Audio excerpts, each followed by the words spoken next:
আসসালামু আলাইকুম সুপ্রিয় শিক্ষার্থী বন্ধুরা, আশা করি ভালো আছো।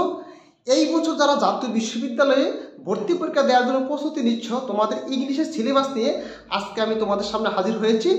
আমাদের ইংলিশে কি কি বিষয় থেকে গ্রামারে কোন কোন বিষয়গুলো ফলো করতে হবে সেই বিষয়ের উপর আমি আজকে একটু তোমাদেরকে ধারণা দেব। প্রথমে আমরা জানবো যে পার্টস অফ স্পিচ। এই পার্টস অফ স্পিচ থেকে আমাদের কোশ্চেন আসবে, বিশেষ করে এর মধ্যে আমরা নাউন, ভার্ব, অ্যাডজেক্টিভ, অ্যাডভার্ব এবং প্রিপজিশন এই কটা বিষয়ের উপরে বেশি জোর দিতে হবে। যে একটি শব্দের নাউন কোনটা, ভার্ব কোনটা, অ্যাডজেক্টিভ কোনটা, অ্যাডভার্ব কোনটা এবং প্রিপজিশনের যে ব্যবহারগুলো, এগুলোর প্রতি বিশেষভাবে আমাদেরকে জোর দিতে হবে। এরপরে আমরা দেখব টেন্স। আমাদের টেন্স থেকে কোশ্চেন এসে থাকে, এই টেন্সগুলো আমরা ভালো করে দেখব। এরপরে রাইট ফ্রম ভার্ব, কিছু গুরুত্বপূর্ণ রুল একেবারে প্রায় বছরে এসে থাকে। তো রাইট ফ্রম ভার্বের যে রুলগুলো প্রায় সময় এসে থাকে, এই গুরুত্বপূর্ণ রুলগুলোর প্রতি আমাদেরকে লক্ষ্য রাখতে হবে।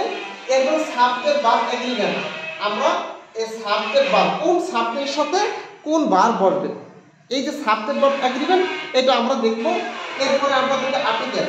আর্টিকেলের ব্যবহারগুলো এসে থাকে, আর্টিকেলের ইউজগুলো এসে থাকে আমাদের ভর্তি পরীক্ষায়।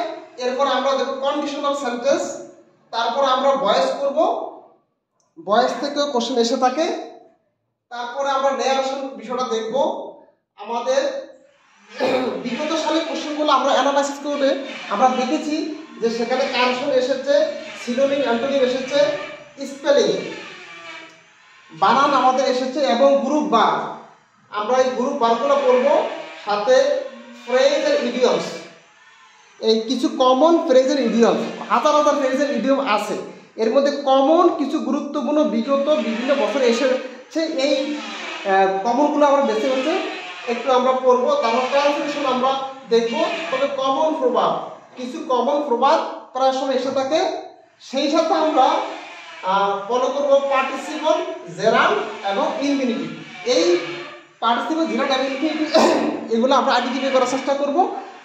তাহলে এই যে কতগুলো বিষয় আমি এখানে লিখে রেখেছি, এগুলা আমরা ঠিকমতো ফলো করলে আশা করি আমাদের ইংরেজি গ্রামারের যে অংশটি রয়েছে এই অংশটিতে আমরা পরিপূর্ণভাবে অ্যান্সার করতে পারবো।